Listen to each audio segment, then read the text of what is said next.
ஆதியாகமம் 43ஆம் அதிகாரம். தேசத்திலே பஞ்சம் கொடிதாய் இருந்தது. எகிப்திலிருந்து அவர்கள் கொண்டு வந்த தானியம் செலவழிந்தபோது அவர்கள் தகப்பன் அவர்களை நோக்கி, நீங்கள் திரும்பப் போய் நமக்கு கொஞ்சம் தானியம் வாங்கிக் கொண்டு வாருங்கள் என்றான். அதற்கு யூதா, உங்கள் சகோதரன் உங்களோடே கூட வராவிட்டால் நீங்கள் என் முகத்தை காண்பதில்லை என்று அந்த மனிதன் எங்களுக்கு சத்தியமாய்ச் சொன்னான். எங்கள் சகோதரனை நீர் எங்களோடே கூட அனுப்பினால் நாங்கள் போய் உமக்கு தானியம் வாங்கிக் கொண்டு வருவோம். அனுப்பாவிட்டால் நாங்கள் போக மாட்டோம். உங்கள் சகோதரன் உங்களோடே கூட வராவிட்டால் நீங்கள் என் முகத்தை காண்பதில்லை என்று அந்த மனிதன் எங்களோடே சொல்லியிருக்கிறான் என்றான். அதற்கு இஸ்ரவேல், உங்களுக்கு இன்னும் ஒரு சகோதரன் உண்டென்று நீங்கள் அந்த மனிதனுக்கு சொல்லி ஏன் எனக்கு இந்த துன்பத்தை வருவித்தீர்கள் என்றான். அதற்கு அவர்கள், அந்த மனிதன், உங்கள் தகப்பன் இன்னும் உயிரோடு இருக்கிறாரா? உங்களுக்கு இன்னும் ஒரு சகோதரன் உண்டா என்று எங்களையும் எங்கள் வம்சத்தையும் குறித்து விவரமாய் விசாரித்தான். அந்த கேள்விகளுக்கு தக்கதாக உள்ளபடி அவனுக்கு சொன்னோம். உங்கள் சகோதரனை உங்களோட கூட இங்கே கொண்டு வாருங்கள் என்று அவன் சொல்லுவான் என்பதை நாங்கள் அறிந்திருந்தோமா என்றார்கள். பின்னும் யூதா தன் தகப்பனாகிய இஸ்ரவேலை நோக்கி, நீரும் நாங்களும் எங்கள் குழந்தைகளும் சாகாமல் உயிரோடு இருக்கும்படி நாங்கள் புறப்பட்டு போகிறோம். பிள்ளையாண்டானை என்னோடு அனுப்பும். அவனுக்காக நான் உத்தரவாதம் பண்ணுவேன். அவனை என்னிடத்திலே கேளும். நான் அவனை உம்மிடத்தில் கொண்டு வந்து உமக்கு முன்பாக நிறுத்தாமற் போனால் எந்நாளும் அந்த குற்றம் என்மேல் இருப்பதாக. நாங்கள் தாமதியாதிருந்தோமானால் இதற்குள்ளே இரண்டாந்தரம் போய் திரும்பி வந்திருப்போமே என்றான். அதற்கு அவர்கள் தகப்பனாகிய இஸ்ரவேல், அப்படியானால் ஒன்று செய்யுங்கள். இந்த தேசத்தின் உச்சிதமான வஸ்துக்களில் கொஞ்சம் பிசின் தைலமும் கொஞ்சம் தேனும் கந்த வர்க்கங்களும் வெள்ளைப்போளமும் தெரபிந்து கொட்டைகளும் வாதுமை கொட்டைகளும் உங்கள் சாக்குகளில் போட்டு அந்த மனிதனுக்கு காணிக்கையாக கொண்டு போய் கொடுங்கள். பணத்தை இரட்டிப்பாய் உங்கள் கைகளில் கொண்டு போங்கள். சாக்குகளின் வாயிலே திரும்ப கொண்டு வந்த பணத்தையும் கொண்டு போங்கள். அது கைப்பிசகாய் வந்திருக்கும்.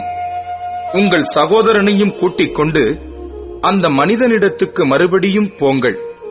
அந்த மனிதன் அங்கிருக்கிற உங்கள் மற்ற சகோதரனையும் பென்யமினையும் உங்களுடனே அனுப்பிவிடும்படிக்கு சர்வ வல்லமையுள்ள தேவன் அவன் சமூகத்தில் உங்களுக்கு இரக்கம் கிடைக்க பண்ணுவாராக. நானோ பிள்ளையற்று போனவனைப் போல் இருப்பேன் என்றான். அப்பொழுது அவர்கள் காணிக்கையையும் தங்கள் கைகளில் இரட்டிப்பான பணத்தையும் எடுத்துக்கொண்டு பென்யமீனையும் கூட்டிக் கொண்டு பிரயாணப்பட்டு எகிப்துக்கு போய் யோசேப்பின் சமூகத்தில் வந்து நின்றார்கள். பென்யமீன் அவர்களோட கூட வந்திருக்கிறதை யோசேப்பு கண்டு தன் வீட்டு விசாரணைக்காரனை நோக்கி, நீ இந்த மனிதரை வீட்டுக்கு அழைத்து போய் சாப்பாட்டுக்கு வேண்டியவைகளை அடித்து ஆயத்தம் பண்ணு. மத்தியானத்திலே இந்த மனிதர் என்னோடே சாப்பிடுவார்கள் என்றான். அவன் தனக்கு யோசேப்பு சொன்னபடியே செய்து அந்த மனிதரை யோசேப்பின் வீட்டுக்கு அழைத்துக் கொண்டு போனான். தாங்கள் யோசேப்பின் வீட்டுக்கு கொண்டு போகப்படுகிறதை அவர்கள் கண்டு பயந்து, முன்னே நம்முடைய சாக்குகளில் இருந்த பணத்தின் நிமித்தம் நம்மேல் குற்றம் சுமத்தி நம்மை பிடித்து சிறைகளாக்கி நம்முடைய கழுதைகளை எடுத்துக் கொள்ளும்படி நம்மை கொண்டு போகிறார்கள் என்று சொல்லி யோசேப்பின் வீட்டு விசாரணைக்காரன் அண்டையில் சேர்ந்து வீட்டு வாசற்படியிலே அவனோடே பேசி, ஆண்டவனே, நாங்கள் தானியம் கொள்ளும்படி முன்னே வந்து போனோமே. நாங்கள் தங்கும் இடத்தில் போய் எங்கள் சாக்குகளை திறந்தபோது நாங்கள் நிறுத்துக் கொடுத்த நிறையின்படியே அவனவன் பணம் அவனவன் சாக்கின் வாயிலே இருக்க கண்டோம். அதை நாங்கள் திரும்பவும் எங்கள் கையிலே கொண்டு வந்திருக்கிறோம். மேலும் தானியம் கொள்ளும்படி வேறே பணமும் எங்கள் கையில் கொண்டு வந்திருக்கிறோம். நாங்கள் முன் கொடுத்த பணத்தை எங்கள் சாக்குகளில் போட்டது இன்னார் என்று அறியோம் என்றார்கள். அதற்கு அவன், உங்களுக்கு சமாதானம், பயப்பட வேண்டாம். உங்கள் தேவனும் உங்கள் தகப்பனுடைய தேவனுமாய் இருக்கிறவர் உங்கள் சாக்குகளில் அதை உங்களுக்கு புதையலாக கட்டளையிட்டார். நீங்கள் கொடுத்த பணம் என்னிடத்தில் வந்து சேர்ந்தது என்று சொல்லி சிமியோனை வெளியே அழைத்து வந்து அவர்களிடத்தில் விட்டான். மேலும் அந்த மனிதன் அவர்களை யோசேப்பின் வீட்டுக்குள்ளே கூட்டிக் கொண்டு போய் அவர்கள் தங்கள் கால்களை கழுவும்படி தண்ணீர் கொடுத்து அவர்களுடைய கழுதைகளுக்கு தீவனம் போட்டான்.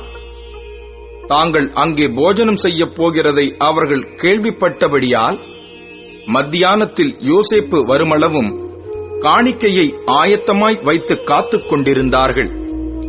யோசேப்பு வீட்டுக்கு வந்தபோது அவர்கள் தங்கள் கையில் இருந்த காணிக்கையை வீட்டுக்குள் அவனிடத்தில் கொண்டு போய் வைத்து தரைமட்டும் குனிந்து அவனை வணங்கினார்கள். அப்பொழுது அவன் அவர்கள் சுக செய்தியை விசாரித்து, நீங்கள் சொன்ன முதிர்வயதான உங்கள் தகப்பன் சுகமாய் இருக்கிறாரா? அவர் இன்னும் உயிரோடு இருக்கிறாரா என்று அவர்களிடத்தில் விசாரித்தான். அதற்கு அவர்கள், எங்கள் தகப்பனாராகிய உமது அடியான் சுகமாய் இருக்கிறார், இன்னும் உயிரோடு இருக்கிறார் என்று சொல்லி குனிந்து வணங்கினார்கள்.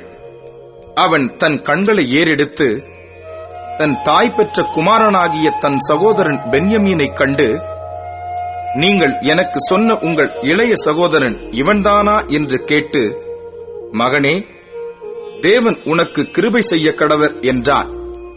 யோசேப்பின் உள்ளம் தன் சகோதரனுக்காக பொங்கினபடியால் அவன் அழுகிறதற்கு இடம் தேடி துரிதமாய் அறைக்குள்ளே போய் அங்கே அழுதான். பின்பு அவன் தன் முகத்தை கழுவி வெளியே வந்து தன்னை அடக்கிக் கொண்டு, போஜனம் வையுங்கள் என்றான்.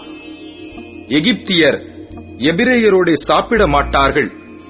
அப்படி செய்வது எகிப்தியருக்கு அருவருப்பாயிருக்கும்.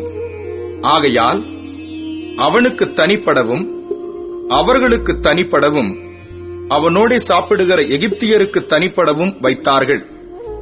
அவனுக்கு முன்பாக மூத்தவன் முதல் இளையவன் வரைக்கும் அவனவன் வயதின்படியே அவர்களை உட்கார வைத்தார்கள். அதற்காக அவர்கள் ஒருவரை ஒருவர் பார்த்து ஆச்சரியப்பட்டார்கள். அவன் தனக்கு முன் வைக்கப்பட்டிருந்த போஜனத்தில் அவர்களுக்கு பங்கிட்டு அனுப்பினான். அவர்கள் எல்லாருடைய பங்குகளை பார்க்கிலும் பென்யமீனுடைய பங்கு 5 மடங்கு அதிகமாய் இருந்தது. அவர்கள் பானம் பண்ணி அவனுடனே சந்தோஷமாய் இருந்தார்கள்.